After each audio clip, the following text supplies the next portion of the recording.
Assalamualaikum warahmatullahi wabarakatuh. Alhamdulillahirrabbilalamin. Wa binasta'inu ala umuri dunya waddin. Wassalatu wassalamu ala asyrafil anbiya'i wal mursalin Sayyidina Maulana Muhammadin wa ala alihi wa sahbihi ajma'in.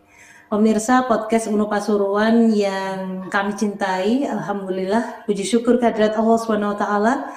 Hari ini kita kedatangan tamu yang sangat spesial sekali, datang dari jauh, dari Indramayu, Jawa Barat. Kita beri sapa dulu kepada beliau, Bapak Haji Supendi Samian SEMM, Ketua STIPKI NU Indramayu. Assalamualaikum Bapak. Alhamdulillahirrahmanirrahim. Hadir juga bersama kita di sini Bapak Rektor UNU Pasuruan, Bapak Abu Hamar Bustami MSI. Assalamualaikum Bapak. Waalaikumsalam warahmatullahi wabarakatuh. Bagaimana kabar hari ini? Alhamdulillah luar biasa. Luar biasa. Oke, Bapak, tiba di Pasuruan hari apa nih Bapak? Saya berangkat dari Indramayu itu hari Selasa. Hari Selasa. Pagi, kemudian saya ke Sidoarjo. Iya. Tadi jam 8 sampai jam 10 ke Sidoarjo. Langsung dari jam 10 saya langsung ketemu sahabat saya yang biasa waktu yang rokok bersama ketika acara-acara di pimpinan dan rektor perguruan tinggi Nahdlatul. Alhamdulillah, ya Allah, ini berkah bagi saya bisa ketemu di rumah beliau, rumah abadi beliau. Alhamdulillah.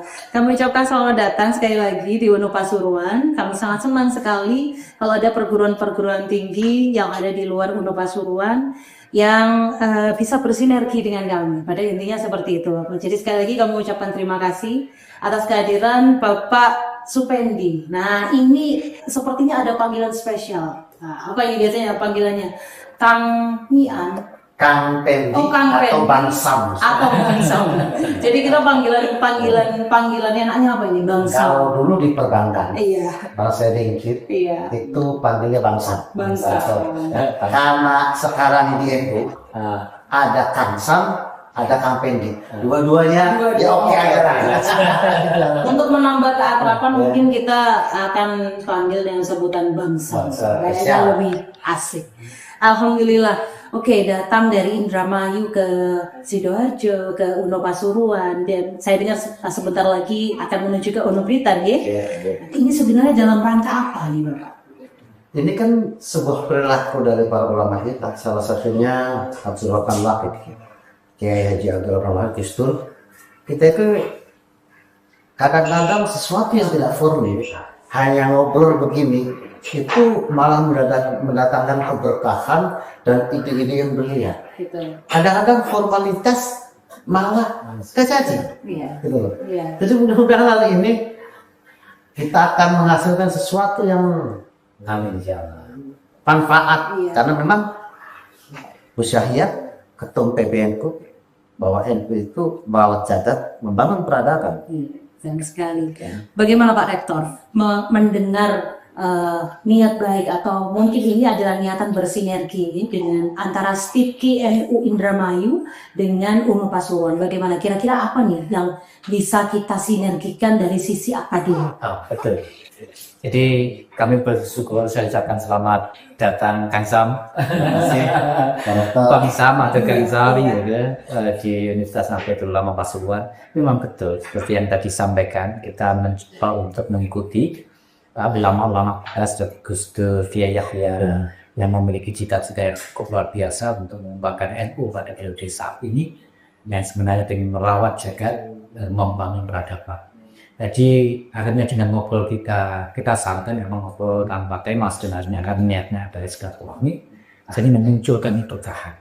Kita tadi mencoba untuk mendiskusikan bahwa ternyata di bidang lembaga pendidikan tinggi seperti yang kita miliki, baik UNU Pasuruan maupun STIPKI, ternyata ada satu hal yang penting yang perlu kita menjadi bagian dari Nahdlatul Ulama, yakni bagaimana lembaga pendidikan ini bisa mengantarkan para mahasiswanya atau umat atau manusia untuk bisa menjadi manfaat ke masyarakat luas. Nah, di sini ada satu hal tadi kita bicarakan bahwa kita itu ternyata di perguruan tinggi tidak cukup hanya secara filosofis, di situ kita membangun keilmuan, tadi ya, keilmuan, terus kemudian tidak cukup filsafat, keilmuan, dan teknikalisme. jadi tidak cukup pada posisi keilmuan, tapi harus technicalism. Nah, ketika kita berbicara technicalism, sebenarnya permasalahan perguruan tinggi kita itu di technicalism ini tadi. Artinya bahwa seluruh program studi apapun atau pendidikan apapun yang kita bangun, baik itu sosial maupun teknik, itu butuh sentuhan teknologis. Yang sementara orang-orang membaca bahwa teknologi itu harus menggunakan mesin yang cukup luar biasa, sehingga sentuhan sosial nggak bisa. Artinya suatu contoh misalnya, ada kemiskinan ekstrim itu. Ada kemiskinan ekstrim, itu nggak bisa diselesaikan dengan teknologi. Padahal itu bisa. Nah, disinilah tadi yang kita bicarakan, dan ini lagi kita lanjut untuk kemudian kita kerjasamakan, dan nanti aktualisasinya bikin apa agar kita lanjutkan. Gitu ya. Baik, menarik sekali pembicaraan kita baru mulai nih Pak gitu. Sudah langsung berbobot ya, berdaging ya. Oke, kalau menurut Bang Sam sendiri sebenarnya tantangan kerjasama antar perguruan tinggi sebenarnya saat ini tuh apa kalau Anjungan melihat? Ya tadi kadang-kadang formalistik itu malas kosong, tapi ngopi bareng itu malah menghasilkan sesuatu karya yang aktual. Saya tadi diskusi dengan para rektor di ruangannya, kan dalam peradaban dunia itu kan dari mulai Yunani, Romawi, tapi pintu peradaban modern dibuka di Abbasiyah. Nah, di situ kadang-kadang memaknai, saya sampaikan tadi bahwa pertama itu adalah filsafat, kedua ilmu, ketiga teknologi. Nah, kita lebih berfokus pada dua kekuatan ini, filsafat dan ilmu, sehingga yang terjadi debatable, mempersepsi, akhirnya kalau kita tidak kuat imannya, akhirnya kita menjadi seorang ateis. Tetapi teknikalisme itu kadang-kadang tidak dimaknai secara konkret dan aktual. Teknikalisme itu ini yang paling prinsip sebagai solusi untuk membangun peradaban dunia, karena nyata. Jadi ketika orang punya skill, orang tidak akan ditanyakan ilmu. Orang tidak ditanyakan dia ngerti filsafat, dia punya ilmu tidak? Enggak. Karena apa? Aktual. Asalnya gini lah, kita punya kemampuan kopi aja, buat kopi sampai dia ahli, itu akan berharga dan akan bisa menjadi pemateri tingkat dunia dan menghasilkan uang. Di samping dari produk kopinya, temuannya dia itu bisa making money. Nah, making money itu jangan diistilahkan kapitalisme. Ya, making money ini jangan diistilahkan orang butuhnya, tapi hakikat dakwah itu mengaktualisasikan rahmatnya Allah sebagai bentuk tasakur bin. Oke, pembahasan kita sudah semakin berat.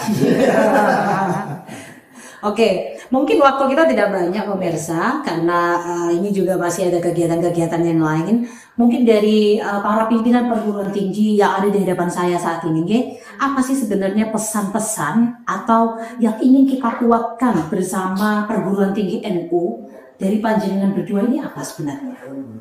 Tadi bahwa ulama kita ini, Indonesia itu dibangun peradaban oleh ulama Nahdlatul Ulama.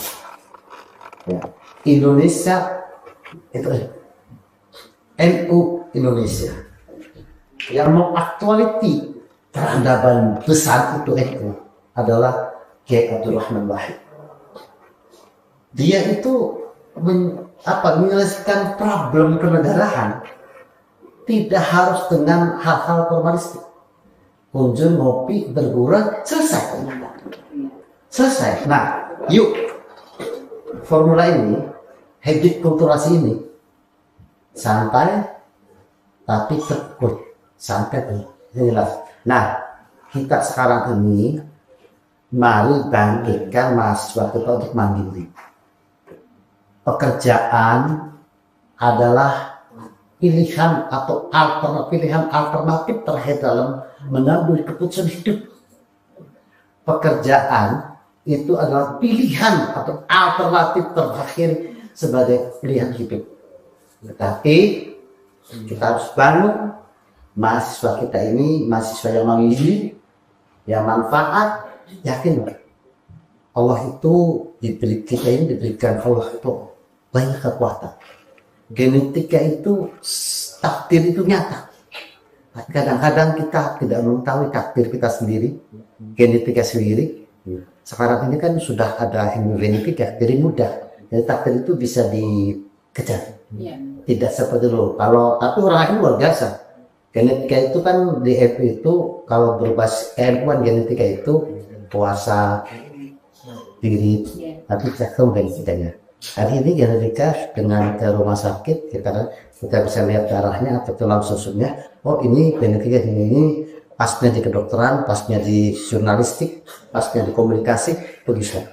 Yuk bahwa perguruan tinggi NU tidak hanya pada sebuah wacana, tetapi harus konkret, terukur, dan mahasiswanya juga jelas, sehingga mahasiswa kita masih mandiri, dan bisa jadi mahasiswa kita juga akan ikut berperan sesuai pesan dari ketum kita Gus Yahya, merawat jagat, membangun peradaban. Baik, terima kasih Bang. Kalau menurut sudut pandang Pak Tommy seperti apa? Sebenarnya sama sudut pandangnya, karena kita tidak dekat dalam hubungan yang sama. Jadi kami tetap mengacu pada bicara peradaban. Ketika kita membangun peradaban, esensinya secara filosofis kan ontologis, epistemis, pada aksiologisnya. Jadi membangun peradaban itu berarti pada sisi aksiologisnya, teknologikalnya. Jadi artinya kita itu adalah insan NU yang rahmatan lil alamin. Kita ingin bermanfaat untuk sekalian, meniru Rasul kita Muhammad SAW. Ini cukup luar biasa yang harus kita bangun. Artinya ketika kita ingin menjadi anfa'ul linnas, maka kita harus menjadikan diri kita kuat, mandiri, dan tidak bergantung, sehingga kita bisa memberi, tidak meminta.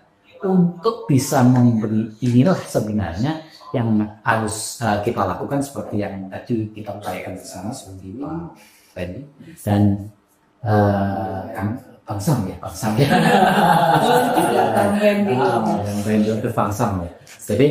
Jadi di sini sentuhan yang utama ternyata ketika kita berbicara tentang ontologis atau nilai dalam sisi keilmuan yang tadi ontologis, epistemologis, dan aksiologis, dan maka sisi aksiologis ini adalah teknologi kan.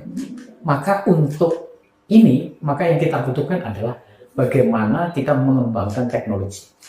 Jadi seperti tadi yang kita maknakan tadi. Jadi teknologi itu sekali lagi bukan sesuatu yang seakan harus mesin gitu, tidak. Tapi sebuah rekayasa atau engineering yang bisa memberikan kemudahan-kemudahan terhadap umat manusia. Namun harus inklusif. Kenapa inklusif? Karena harus rahmatan lil alamin. Kita tidak hanya memandang untuk umat Islam saja, tapi lebih ukhuwah basyariyah. Oke, wah luar biasa. Beberapa hal yang saya garis bawahi di sini, bahwa kita ini selaku pelaku dalam perguruan tinggi NU sebaiknya mengutamakan hal-hal yang santai tapi terukur. Nah, biasanya hal-hal seperti itu justru menghasilkan keputusan-keputusan yang lebih spektakuler seperti itu ya, Bang Sam ya. Dan tadi juga yang disampaikan oleh Pak Tommy bahwa pada dasarnya apa yang saya lakukan ini sebaiknya bisa bermanfaat untuk semuanya. Inklusivitas, seperti itu. Inklusivitas maknanya mengacu pada rahmatan lil alamin, sesuatu yang dibawa oleh Rasulullah. Baik, Bang Sam dan Pak Tommy, mohon maaf karena waktu kita terbatas.